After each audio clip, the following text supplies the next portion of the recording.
Assalamualaikum warahmatullahi wabarakatuh. Kami dari kelompok 3 ingin menjelaskan materi tentang bank syariah. Di sini sebelumnya saya akan memperkenalkan anggota kelompok saya. Perkenalkan, saya sendiri Siva Maulida sebagai moderator. Yang kedua ada Desnia Putri Nabila. Yang ketiga ada Deska Syahira Rizkyati. Yang keempat ada Diakan Aulia. Yang kelima ada Sabrina Aprilia.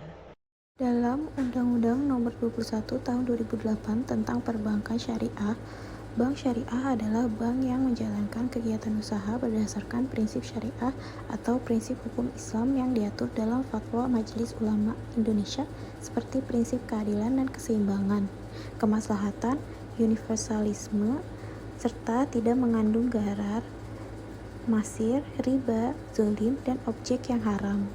Bank syariah muncul pertama kali pada tahun 1963 sebagai pilot project dalam bentuk bank tabungan perdesaan di kota kecil Midgam.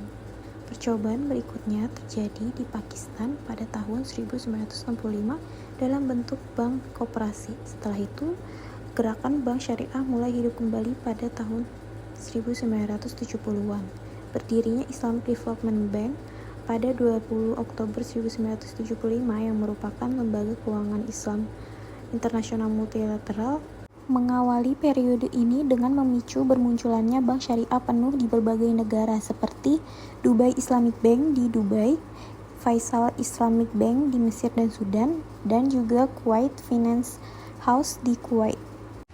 Selanjutnya ada fungsi bank syariah. Yang pertama ada penghimpun dana, mirip dengan bank konvensional untuk menghimpun dana dari masyarakat. Perbedaan keduanya adalah jika bank konvensional penabung akan mendapatkan balas jasa dalam bentuk bunga, sedangkan jika di bank syariah, penabung akan mendapatkan balas jasa dalam bentuk bagi hasil. Dan yang kedua ada penyalur dana. Dana yang telah dihimpun atau dikumpulkan oleh bank syariah dari nasabah selanjutnya akan disalurkan kembali ke nasabah lain dengan sistem bagi hasil. Dan yang ketiga ada memberikan pelayanan jasa bank, memberikan layanan seperti jasa transfer, pemindahan buku, jasa tarik tunai, dan juga jasa perbankan lainnya.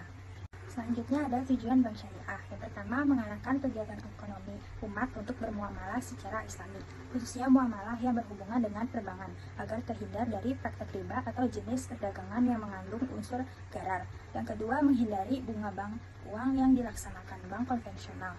Yang ketiga, menjaga kestabilan ekonomi atau moneter pemerintah. Yang keempat, untuk menyelamatkan ketergantungan umat Islam terhadap bank non-Islam atau konvensional yang menyebabkan umat Islam berada di bawah kekuasaan bank. Yang kelima, mendidik dan membimbing masyarakat untuk berpikir secara ekonomis, berperilaku bisnis dalam meningkatkan kualitas hidup mereka.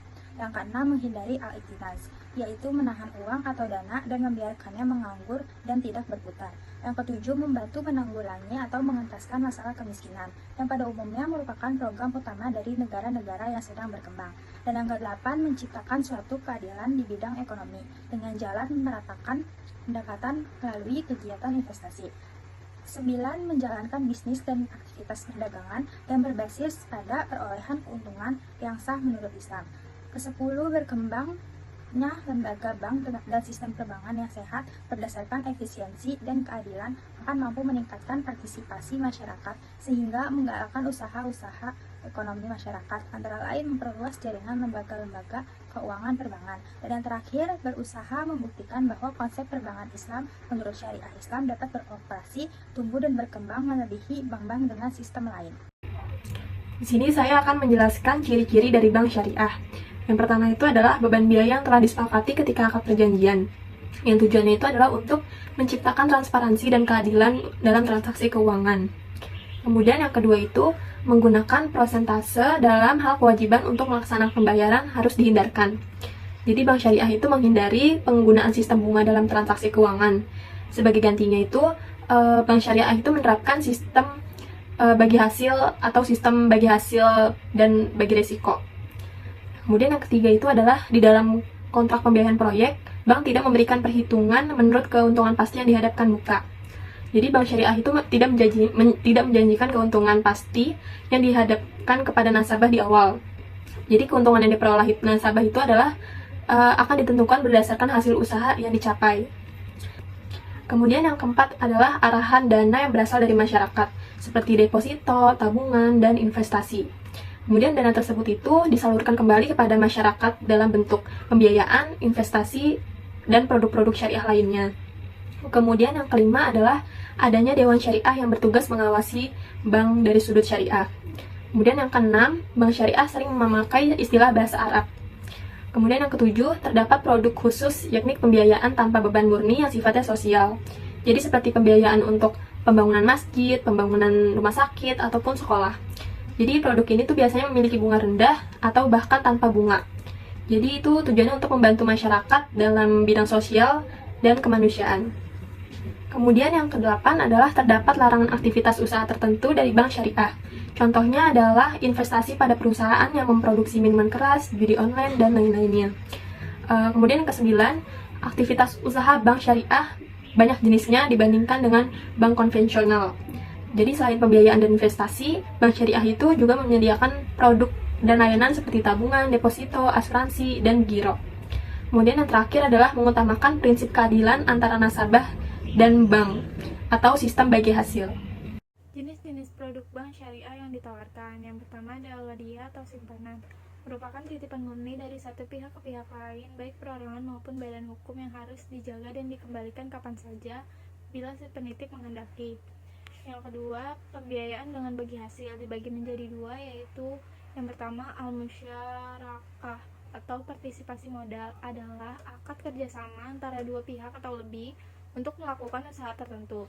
Masing-masing pihak memberikan dana atau amal dengan kesepakatan bahwa keuntungan dan risiko akan ditanggung sesuai kesepakatan. Yang kedua, al-mudarabah. Apabila mengalami kerugian, maka akan ditanggung pemilik modal selama kerugian itu bukan akibat kelalaian pengelola, maka si pengelola yang bertanggung jawab. Yang ketiga, bai al-murabbahah merupakan kegiatan jual beli pada harga pokok dengan tambahan keuntungan yang disepakati. Yang keempat, bai as-salam adalah pembelian barang yang diserahkan kemudian hari, sedangkan pembayaran dilakukan di muka. Yang kelima, bai al-istisna adalah kontrak penjualan antara pembeli dengan produsen atau pembuat barang. Jadi kedua belah pihak harus saling menyetujui atau sepakat lebih dahulu tentang harga dan sistem pembayaran. Yang keenam ada al-ijrahah atau leasing, adalah akad pemindahan hak guna atau barang atau jasa melalui pembayaran upah sewa tanpa diikuti dengan pemindahan kepemilikan atas barang itu sendiri. Yang ketujuh ada al-wakalah atau amanat, artinya penyerahan atau pendelegasian atau pemberian mandat dari satu pihak kepada pihak lain. Yang kedelapan ada al-kafalah atau garansi, merupakan jaminan yang diberikan penanggung jawab kepada pihak ketiga untuk memenuhi kewajiban pihak kedua atau yang ditanggung. Yang kesembilan ada al-hawalah, yaitu pemindahan beban utang dari satu pihak kepada pihak lain. Dan yang terakhir ada aran, merupakan kegiatan menahan salah satu harta milik si peminjam sebagai jaminan atas pinjaman yang diterima. Perkembangan Bank Syariah di Indonesia. Bank Muamalat Indonesia atau BMI berdiri pada tahun 1991 dan beroperasi secara efektif tahun 1992. Berdirinya BMI dan seiring dengan meningkatnya kesadaran masyarakat atas pelayanan keuangan berbasis syariah, memotivasi lahirnya lembaga keuangan syariah lainnya. Berhubung adanya perubahan kondisi sosial, ekonomi, dan politik, ide pendirian Bank Islam dimunculkan kembali pada awal tahun 1990 yang diinisiasi oleh Majelis Ulama Indonesia atau MUI. Presiden Soeharto memberikan dukungan secara politik dan dana bagi pendiri bank syariah tersebut. Berdasarkan dukungan tersebut, akhirnya Bank Muamalat Indonesia atau BMI adalah bank pertama di Indonesia pada tahun 1991 didirikan.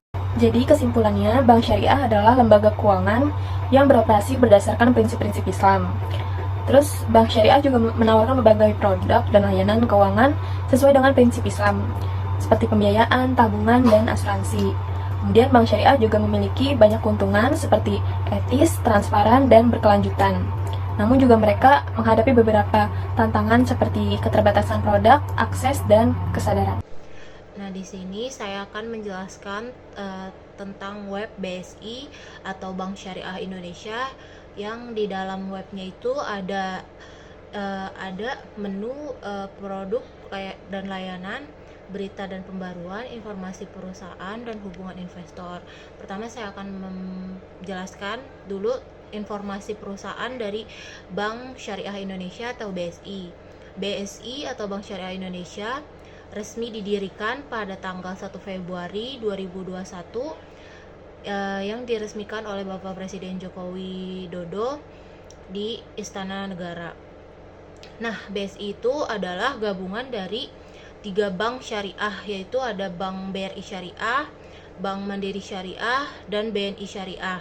Nah, BSI itu mempunyai peran yang sangat penting. Jadi BSI itu mampu memainkan peran sebagai fasilitator pada seluruh aktivitas ekonomi dalam ekosistem industri halal, tetapi juga sebuah iktihar mewujudkan harapan negeri. Nah, bisa dilihat dari web BSI-nya. Di sini ada menu produk dan layanan. BSI mempunyai produk dan layanan dari mulai individu, bisnis, kartu, dan digital banking. Nah, untuk pelayanan individunya, BSI mempunyai tabungan. Nah, jenis tabungan BSI itu ada banyak. Nanti bisa dipencet di webnya. BSI itu punya jenis banyak tabungan. Nah, yang kedua ada pembiayaan, yang ketiga ada investasi, yang keempat ada haji dan umroh, yang kelima ada jasa dan emas. Nah, untuk haji dan umroh itu BSI menyediakan layanan untuk orang-orang yang mempunyai rencana haji dan umroh. Jadi BSI itu mempunyai layanan untuk tabungan haji dan umroh. Nah, terus untuk dari perencanaannya, terus dari fasilitasnya BSI mempunyai layanan itu. Untuk jasa juga banyak, BSI mempunyai layanan jasa yang banyak. Nanti bisa dilihat, dipencet aja di webnya. Di situ nanti akan keluar semua jenis-jenisnya. Nah, untuk yang bisnis juga BSI mempunyai ada cash management, ada pembiayaan bisnis, ada trade finance, ada tabungan bisnis, ada value chain, ada terus ada yang terakhir ada BWZ. Nah, untuk kartunya itu sendiri BSI mempunyai kartu BSI Hasanah Card dan manajemen kartu. Nah, untuk digital bankingnya BSI mempunyai produk ada yaitu Bayon by BSI. Nah, di sini ada struktur dan komposisi pemegang saham. Nah, komposisi pemegang saham tertinggi di BSI itu dipegang oleh Bank Mandiri sendiri dengan persentase 51,47%, dan yang kedua ada Bank BNI dengan persentase 23,24%, yang ketiga ada Bank BRI dengan persentase 15,38%, dan yang keempat ada dipegang oleh masyarakat sendiri dengan persentase 9,91%. Nah, di sini ada dari hasil rapat umum pemegang saham di BSI per 17 Mei 2024 itu menyetujui penggunaan laba bersih perseroan untuk tahun buku 2023 sebesar 5.743.743.109.251 rupiah, dengan sejumlah 20% disisihkan sebagai cadangan wajib, sebesar 15% per saham ditetapkan sebagai dividen tunai, terus sebesar 65% digunakan sebagai saldo laba ditahan. Nah, di sini bisa dilihat angka keuangan utama dari BSI atau Bank Syariah Indonesia per Juli 2024. Di situ ada asetnya sebesar 360,95 triliun, ada pembiayaan ada 257,38 triliun, ada dana pihak ketiga ada sebesar 296,69 triliun, ada laba setelah pajak sebesar 3,39 triliun.